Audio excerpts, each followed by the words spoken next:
कहते हैं कि सर्विसेज सिलेक्शन बोर्ड में साइकोलॉजिकल टेस्ट में टैट की परफॉर्मेंस के बेसिस पे 70% एवेल्युएट हो जाता है कैंडिडेट कि भैया वो साइकोलॉजिकली ठीक ठाक बंदा है या नहीं। और अक्सर आपके मुंह से मैंने सुना है सर्विस एंट्री एस्पिरेंट्स को आप डांटते हैं कि यार तुम्हारी इमेजिनेशन सही नहीं है, तुम्हारी इमेजिनेशंस नहीं है, तुम्हारी इमेजिनेशंस नहीं है। तो क्या सर ये सर्विस एंट्री एस्पिरेंट्स में इमेजिनेशंस की प्रॉब्लम है? क्या service entry aspirants psychology test का ये टैट जो मॉड्यूल है वो गड़बड़ कर रहे हैं? ओवरऑल क्या ये स्टोरीज नहीं बना पा रहे service entry aspirants? Sir problem कहाँ आ रही है?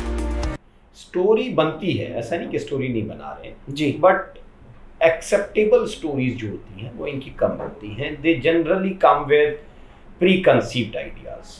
अच्छा, अब देखिए क्या है टीएटी है क्या?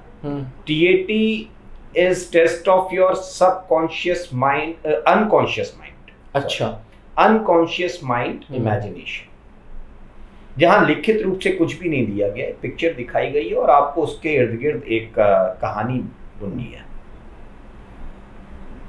इमेजिनेशन चाहिए।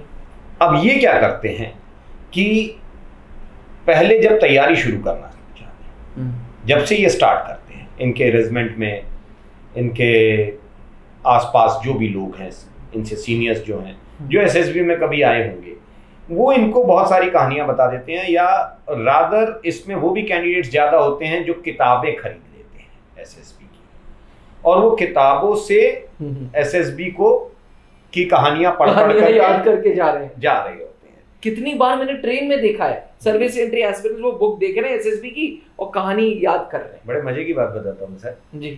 कल ऑनलाइन बैच में एक कैंडिडेट ने मेरे को वीडियो से दिखाया कि सर मैंने ये 2 किताबें खरीद रखी हैं।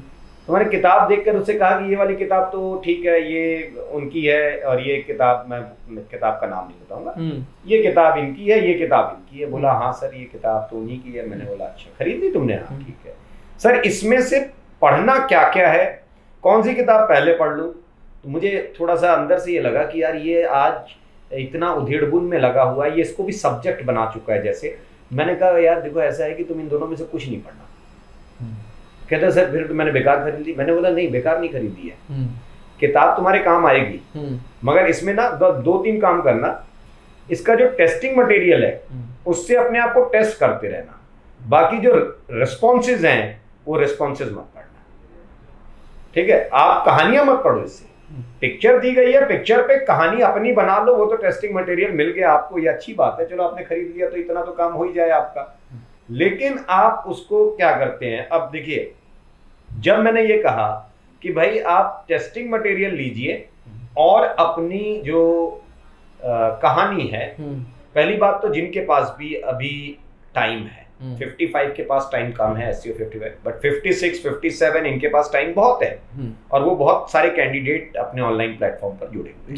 जी मैं उनको यही बोलता हूँ कि देखो भाई, साइकोलॉजिकल टेस्ट हफ्ते में 1 टेस्ट तो हम लोग देते हैं अपनी तरफ से जी, लेकिन ये नहीं कि आप उसका रजिस्टर बना लें और रोज रोज कहानियां लिखने लग जाएं बैठ करके, 10 कहानियां 20 कहानियां, ऐसा भी लोग समझाते हैं, लेकिन ये आपके काम नहीं आएगा।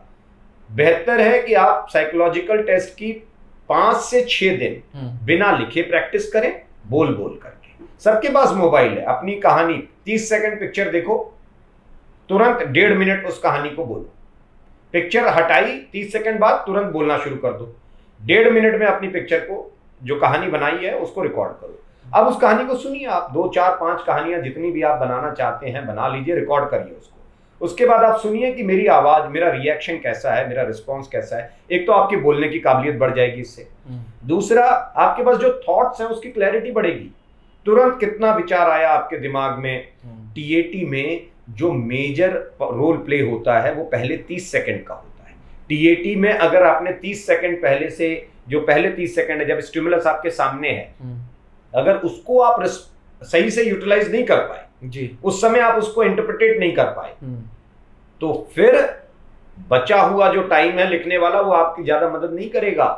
ये इसी गलतफहमी में रहते हैं कि पिक्चर देख करके वो लिखने वाले टाइम के ऊपर ज्यादा रहते हैं। Then what they start doing कि जब लिखते हैं उस समय लिखते लिखते ये कहानी बनाते चले जाते हैं। कहानी पहले 30 सेकंड में बनती है हमेशा,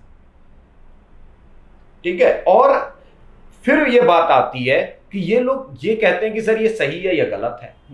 ये बड़ा समस्या है। भाई कहानी कभी भी सही और गलत नहीं होती है। सबसे पहला सर्विस एंट्री कैंडिडेट्स को मैं ये समझाना चाहता हूं, क्योंकि सर्विस एंट्री कैंडिडेट्स ये ज्यादा करते हैं। कोई कहानी सही या गलत नहीं होती है। अगर आपको ऐसा कोई कहता है कि ये कहानी सही है, ये कहानी गलत है, सबसे पहले उससे दूरी बना लो। वो आपको रास्ते से भटका रहा है, वो रास्ते पे ले नहीं जा रहा है आपको। भटकिए मत। कहानी कभी भी सही और गलत होती नहीं है। कहानी सिर्फ एक्सेप्टेबल और नॉट एक्सेप्टेबल होती है। कहानी कोई भी होगी वो अच्छी है, कहानी कभी बुरी नहीं होती है। लेकिन जिस ऑर्गेनाइजेशन में आप आ रहे हैं, उस ऑर्गेनाइजेशन में क्या इस कहानी को एक्सेप्ट किया जा सकता है या नहीं किया जा सकता है, उस टेस्टिंग प्रोसेस के द्वारा इसको एक्सेप्ट किया जाए।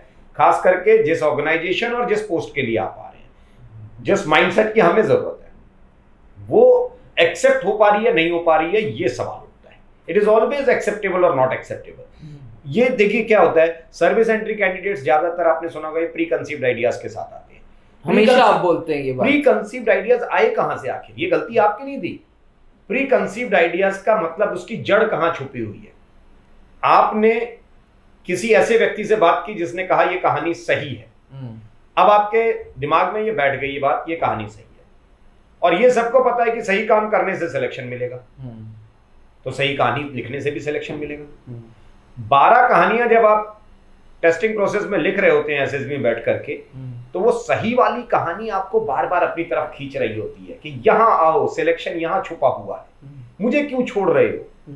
अब आप कहीं ना कहीं चिपकाने की कोशिश करोगे उस स्टोरी को, क्योंकि वो कहानी सही है। आपके दिमाग में यही चल रहा है कि वो सही वाली कहानी लिखी नहीं, बोल दिया था वो कहानी सही है, और वो सही वाली कहानी मैं लिख नहीं पा रहा हूं। तो आप मौका तलाशते हो। फिर उसमें क्या है, स्टोरी जो है वो स्टिमुलस से आनी चाहिए आपके दिमाग में, मगर आपने क्या किया, अपने दिमाग में जो स्टोरी थी उसके अनुसार स्टिमुलस को इंटरप्रिटेट कर रहे होते, तो कहानी उल्टी दिशा में चलने लग जाती है। और ये बड़ी कमी होती है जिसकी वजह से दिक्कत आती है आपके लिए।